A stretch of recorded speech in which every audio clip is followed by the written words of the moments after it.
നമസ്കാരം. നിങ്ങളുടെ എക്സിസ്റ്റിംഗ് ആയിട്ടുള്ള ആ ഒരു ബിസിനസ്സിനെ ഒരു ഫ്രാഞ്ചൈസി ബിസിനസ് മോഡലാക്കിയിട്ട് മാറ്റാനായിട്ട് നിങ്ങൾ ആഗ്രഹിക്കുകയാണ് എന്ന് വിചാരിക്കുക. ഫോർ എക്സാമ്പിൾ, നിങ്ങൾക്കൊരു കഫേ ആണുള്ളത്. സോ ഈ കഫേ അല്ലെങ്കിൽ ജ്യൂസ് ഷോപ്പാണുള്ളത്. ഈ ജ്യൂസ് ഷോപ്പിനെ നിങ്ങൾക്കൊന്ന് എക്സ്പാൻഡ് ചെയ്യണം.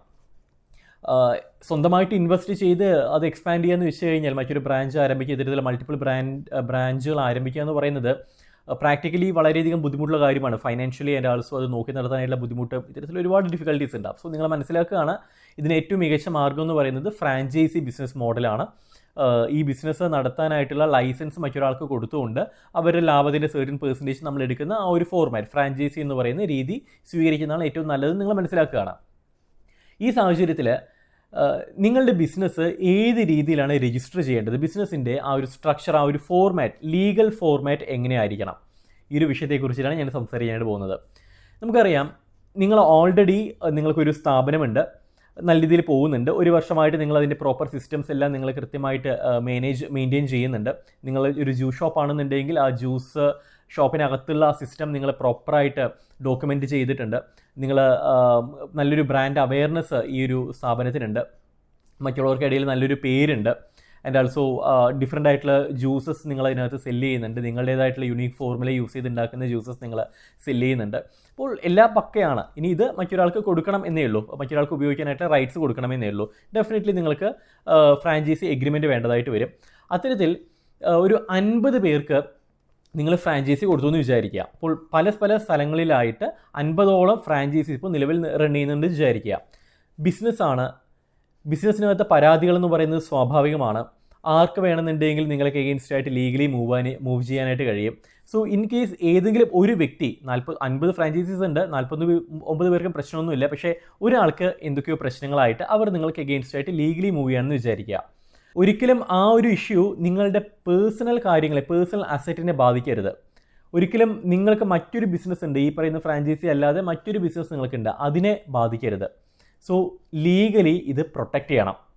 അപ്പം ഒരുപക്ഷെ ഫ്രാഞ്ചൈസിയാണ് നിങ്ങൾ ചെയ്യുന്നതെന്നുണ്ടെങ്കിൽ നിർബന്ധമായിട്ടും ഒരു ലിമിറ്റഡ് സ്ഥാപനം, ലിമിറ്റഡ് ലയബിലിറ്റി സ്ഥാപനമായിട്ട് തന്നെ നിങ്ങൾ രജിസ്റ്റർ ചെയ്യാനായിട്ട് നോക്കുക. അല്ല എന്നുണ്ടെങ്കിൽ ലീഗൽ കോംപ്ലിക്കേഷൻസ് വന്നു കഴിഞ്ഞാൽ നിങ്ങളുടെ പേഴ്സണൽ അസറ്റിനെ മാത്രമല്ല നിങ്ങളുടെ മറ്റ് ബിസിനസ്സുകളെ എല്ലാത്തിനും അത് ബാധിക്കും. അപ്പോൾ ഈ ഒരു ഡിഫിക്കൽട്ടി ഒഴിവാക്കാനായിട്ട് നിർബന്ധമായിട്ടും ഒരു ലിമിറ്റഡ് ലയബിലിറ്റി സ്ട്രക്ചർ നിങ്ങൾ ഓപ്റ്റ് ചെയ്യുന്നത് ഏറ്റവും നല്ലതാണ്. അത് എയ്തർ ഒരു LLP ലിമിറ്റഡ് ലയബിലിറ്റി പാർട്ട്ണർഷിപ്പ് ആവാം, അല്ലാന്നുണ്ടെങ്കിൽ ഒരു പ്രൈവറ്റ് ലിമിറ്റഡ് കമ്പനി ആവാം, അതുമല്ലാന്നുണ്ടെങ്കിൽ ഒരു 1 person കമ്പനി ആവാം. ഇത്തരത്തിൽ ഏതെങ്കിലും ഒരു ലിമിറ്റഡ് ലയബിലിറ്റി സ്ട്രക്ചർ അഡോപ്റ്റ് ചെയ്തിട്ട് പോകുന്നതാണ് ഏറ്റവും നല്ലത്. ആ ലിമിറ്റഡ് ലയബിലിറ്റിയുടെ പേരിലായിരിക്കണം നിങ്ങൾ എഗ്രിമെൻറ്റ് കൊടുക്കേണ്ടത്. ബാക്കി സൈനിങ് എല്ലാ കാര്യങ്ങളും ചെയ്യേണ്ടത്, സീലെല്ലാം ഈ പറയുന്ന LLPയുടെ പേരിലായിരിക്കണം. അതായത് ഈ LLPയും ആ മറ്റൊരു ഫ്രാഞ്ചൈസി എടുക്കുന്ന വ്യക്തിയും തമ്മിലായിരിക്കണം എഗ്രിമെൻറ്റ്, കോൺട്രാക്റ്റ് വരേണ്ടത്.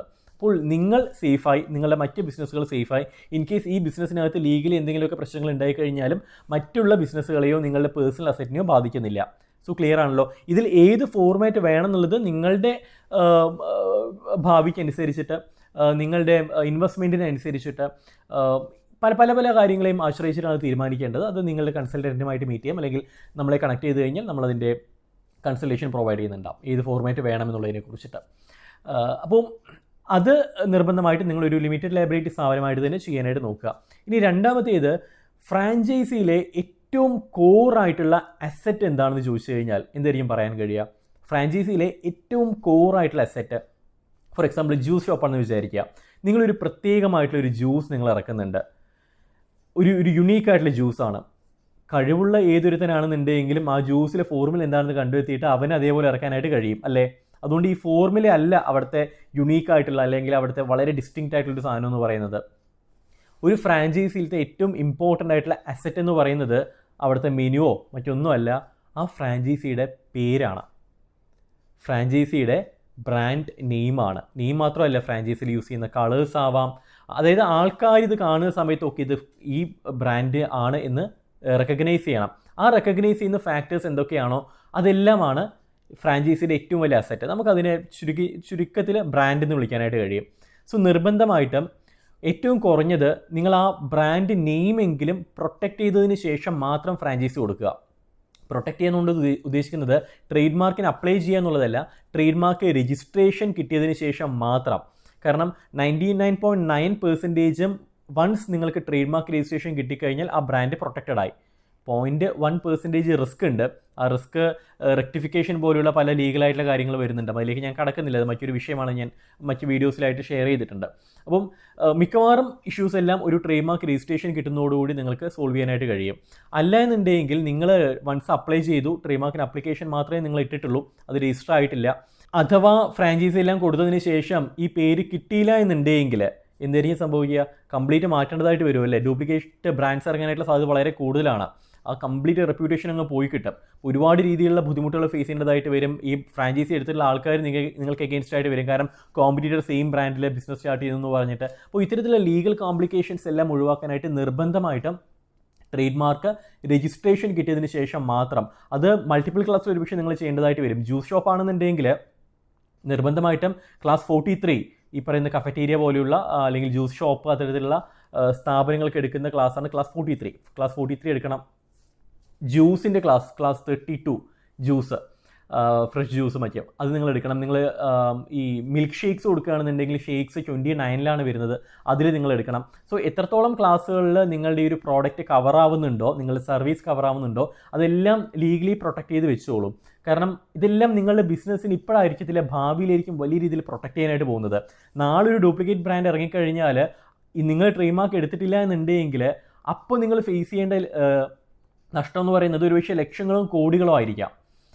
അത് ഒഴിവാക്കാനായിട്ട് ഇന്ന് ചില ആയിരങ്ങൾ കൊടുത്തുകൊണ്ട് ട്രേഡ് മാർക്ക് എടുക്കുന്നത് ഡെഫിനറ്റ്ലി മികച്ച ഒരു ആശയമാണ്, മികച്ചൊരു ഒരു ഡിസിഷനായിരിക്കാം.